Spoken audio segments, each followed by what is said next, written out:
Good morning students.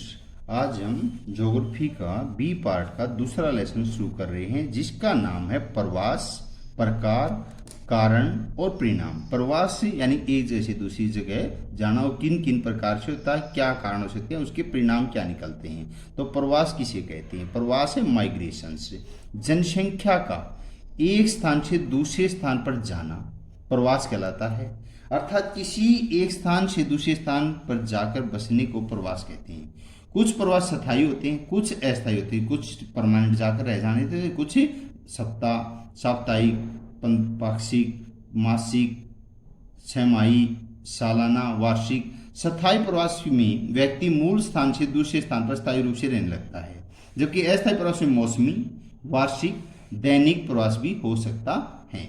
प्रवास की धाराएं हैं: ग्रामीण से ग्रामीण, गांव से गांव की तरफ जाना, गांव से ग्रामीण से नगर की तरफ जाना, नगर से नगर की तरफ, नगरीय से ग्रामीण की तरफ प्रवास होता है।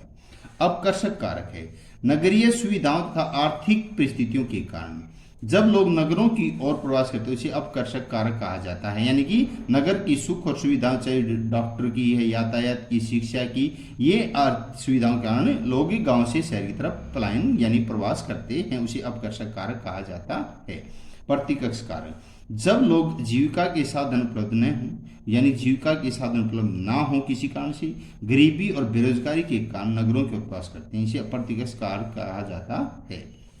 जनांकीय परिणाम: नगरों की जनसंख्या वृद्धि में ग्रामीण नगरीय प्रवास महत्वपूर्ण कारक है। ग्रामीण युवा वर्ग रोजगार, सुख सुविधाओं के लिए नगरों में प्रवास करते हैं, जिससे ग्रामीण क्षेत्रों के जनांकीय संगठन में प्रतिकूल प्रभाव पड़ता है। अभ्यास के प्रश्न हैं: निम्नलिखित में से कौन सा भारत में पुरुष प्रवास का कारण रहा है? भारत में पुरुष प्रवास को लोग क्यों एक जैसे दूसरी जगह प्रवास करते हैं? काम और रोजगार के कारण ही प्रवास किया जाता है, काम और रोजगार के लिए जाते हैं। निम्नलिखित में किस राज्य में सर्वाधिक संख्या में अप्रवासी लोग आते हैं दूसरी जगह से? इस राज्य में महाराष्ट्र में सबसे ज्यादा लोग दूसरे वतनों से, मुल्कों से आते हैं। भारत में प्रवास की निम्नलिखित धाराओं में से कौन सी एक धारा पुरुष प्रधान है? ग्रामीण से नगरीय की तरफ पुरुष प्रधान रही है। निम्नलिखित में से किस नगरीय समूह में प्रवासी जनसंख्या अंश सर्वाधिक रहा है? मुंबई नगरीय समूह का। ये 30 शब्द वाले जीवन पर्यंत प्रवासी और पिछले निवास के अनुसार प्रवास में अंतर स्पष्ट कीजिए। जन्म का स्थान यदि गणना के स्थान से भिन्न है और तो जीवन पर्यंत प्रवासी के नाम से जाना जाता है। इसके विपरीत निवास का पिछला स्थान जो जनगणना के स्थान से भिन्न है, इसके पिछले निवास के प्रवासी के रूप में जाना जाता है। पुरुष क्षेत्रीय वर्णात्मक प्रवास के मुख्य कारण की पहचान कीजिए। शहरी क्षेत्रों में जीविका के लिए पुरुष वर्णात्मक प्रवास अधिक होता है। शहरों में जीविका के लिए पुरुष वर्णात्मक अधिक प्रवास है, जबकि ग्रामीण क्षेत्रों में स्त्रियां जो है पीछे छूट जाती हैं। शिक्षा और रोजगार के लिए स्त्रियों प्रवास उनकी स्वायत्ता अपनी खुद के लिए अर्थव्यवस्था को भूमिका को बढ़ावा देता है। उद्गम और गंतव्य स्थान की आयु लिंग संरचना पर ग्रामीण नगरीय प्रवास का क्या कारण रहता है? पढ़ा है। उद्गम स्थान जहां शुरू होती है, गंतव्य जहां पहुंचते हैं, आयु लिंग संरचना असंतुलन पैदा होता है। ग्रामीण क्षेत्र में होने वाले युवा कुशल एवं दक्ष यानी लोग निपुण किसी न किन क्षेत्रों में नगरों में प्रवास करते हैं, फलस्वरूप नगरों में जनसंख्या बढ़ती है। भारत में अंतर्राष्ट्रीय प्रवास के कारणों की विवेचना कीजिए। जब किसी देश का निवासी अन्य किसी देश में प्रवासित हो जाता है तो उसे अंतर्राष्ट्रीय प्रवास कहते हैं। यह प्रवास जो है तभी संभव जब वहां का समाज व सरकार आने वाले लोगों को स्वीकार करे। और अंतर्राष्ट्रीय प्रवास के प्रमुख कारणों आजीविका के रूप में विवाह द्वारा शामिल होते हैं, शिक्षा लेने के लिए, आर्थिक रूप से सुदृढ़ता आदि मजबूत होती है। अंतर्राष्ट्रीय प्रवासियों में जो अंतर्राष्ट्रीय स्तर पर एक दूसरे से दूसरी जगह जाते हैं, भेज जाती है, तो उंडियों विदेशों में विनिमय यानी कि उंडियों में पैसा, उंडियों में खरबों में अरबों में लगता, जो विनिमय के रूप में प्रमुख स्रोत माना गया है। सन 2002 में भारत ने अंतर्राष्ट्रीय प्रवासियों में उंडियों के रूप में यानी कि 110 खरब अमेरिकी डॉलर प्राप्त किए थे। उंडियों यानी कि खरबों रुपये का एक उंडी मतलब खरब रुपये। पंजाब, केरल, तमिलनाडु राज्य अपने अंतर्राष्ट्रीय प्रवासियों की महत्वपूर्ण राशि प्राप्त करते हैं। इनका प्रमुख प्रयोग भोजन, ऋणों को चुकाने, उपचार, विवाह, शिक्षा, कृषि, निवेश आदि के लिए किया जाता है। एवं हुंडियां गांव की अर्थव्यवस्था के लिए जीवनदायक रक्त का कार्य करती है। विदेशों से प्रति सामान्य जनता का आकर्षण भी अंतर्राष्ट्रीय प्रवास का प्रमुख कारण है। लोगों में कम अवसरों और कम सुरक्षा वाले स्थान पर अधिक अवसरों में बेहतर सुरक्षा वाले स्थान को आयोजन प्रवृत्ति अंतर्राष्ट्रीय प्रवास को बढ़ावा देती है। उच्चतर शिक्षा प्राप्त करने के लिए लोग अंतर्राष्ट्रीय प्रवास करते हैं। उदाहरण ऐसे है कि डॉक्टर व नर्सें इंग्लैंड में जाकर काम करना पसंद करती हैं, क्योंकि वहां उन्हें अपने देश की तुलना में अच्छा वेतन और बेहतर वातावरण मिलता है। प्रवास के सामाजिक एवं जनांगीय परिणाम क्या है? सामाजिक परिणाम क्या है? प्रवासी सामाजिक परिवर्तन में महत्वपूर्ण भूमिका निभाते हैं।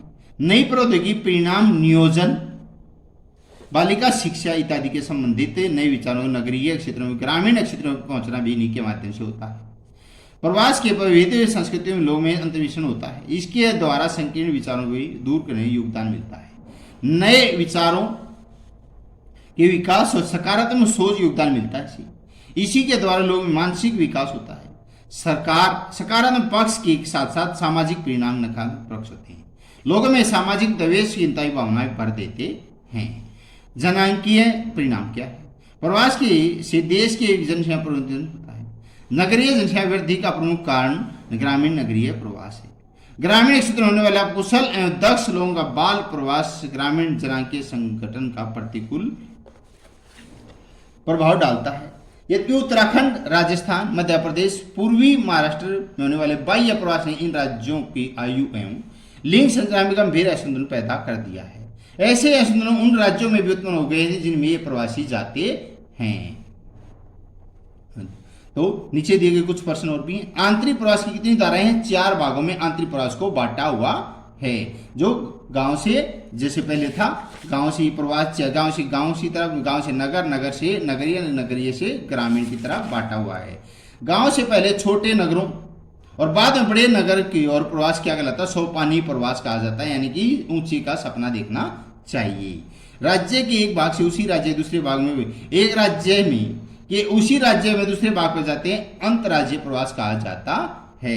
एक राज्य से दूसरे राज्य में जाना हो तो अंतर्राज्यीय कहा जाता है। यहाँ रह है जो पहले में रह हट जाता, दूसरे में रह जाता, राज्य से दूसरे राज्य में अंतर्राज्यीय आ जाएगा, और राज्य के अंदर ही अंदर जा रहे तो अंतर्राज्यीय आ जाएगा, और एक देश से दूसरे देश में अंतर्राष्ट्रीय प्रवास हो जाता है। भारत में जनगणना कितने वर्षों के बाद की जाती है? 10 वर्षों के बाद भारत में जनगणना की जाती है। किस राज्य में सर्वाधिक संख्या में अप्रवासी आते हैं? महाराष्ट्र में सबसे ज्यादा प्रवासी दूसरे वतनों से, मुल्कों से आते हैं, और जो आए होते हैं उसे संताल, अजोग्य और गुमंतु इन्हें कहा जाता है, शरणार्थी कहा जाता उन्हें। वह मनुष्य जो जनगणना इस समय अपने जन्म स्थान के अतिरिक्त किसी अन्य स्थान पर गिना जाए क्या कहलाता? प्रवासी कहा जाता है। भारत में पुरुष प्रवास का प्रमुख कारण काम और रोजगार रहा है। गांव से पहले छोटे नगर, बाद में बड़े नगर को प्रवास कहलाता है, सोपानी प्रवास। एक देश से दूसरे देश में प्रवास क्या कहलाता? अंतर्राष्ट्रीय प्रवास कहलाता है।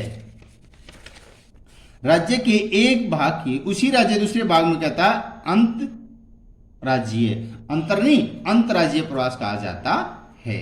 आज घर पर रहें, सुरक्षित रहें, धन्यवाद।